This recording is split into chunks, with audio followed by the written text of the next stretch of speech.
आमदार सतेज पाटील आणि आमदार ऋतुराज पाटील यांच्या विशेष प्रयत्नातून कोल्हापुरातील मुक्त सैनिक वसाहत परिसरातील जाधववाडी इथल्या इंद्रजित कॉलनी परिसरामध्ये 45 लाखांच्या निधीतून मोठ्या गटर्स चॅनेलचं काम पूर्ण झालंय। याबरोबरच या परिसरात 14 लाखांच्या निधीतून नवीन गटर्स चॅनेल तयार करण्यात येणार आहेत। या पूर्ण झालेल्या गटर्स चॅनेलचं लोकार्पण आणि नव्यानं होणाऱ्या गटर्स चॅनेलच्या कामाचा शुभारंभ आज आमदार ऋतुराज पाटील आणि या परिसरातील ज्येष्ठ महिला कांता पाटील यांच्या हस्ते फीत कापून करण्यात आला। या इंद्रजित कॉलनी परिसरात 12 विद्युत खांब उभारण्यासाठी निधी उपलब्ध करून दिला जाईल।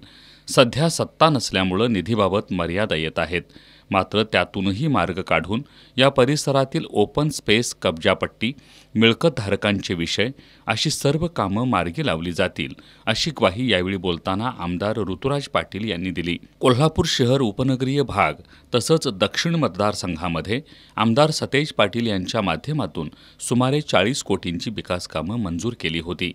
मात्र सरकार बदलल्यानंतर काही विघ्नसंतुष्टांनी आम्ही मंजूर केलेली कामं मुंबईसह दुसऱ्या जिल्ह्यामध्ये वळवली, त्यामुळं कोल्हापूरचं त्यांनी मोठं नुकसान केलंय, असा आरोप आमदार ऋतुराज पाटील यांनी केला।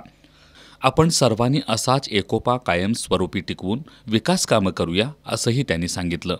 पावसाळ्यामध्ये या परिसरातील गटरचं पाणी यापूर्वी इथल्या घरांमध्ये शिरत होतं, मात्र आमदार सतेज पाटील आणि आमदार ऋतुराज पाटील यांनी या परिसरात गटर्स चॅनल तयार करून दिल्यानं ही समस्या कायमची मिटली आहे।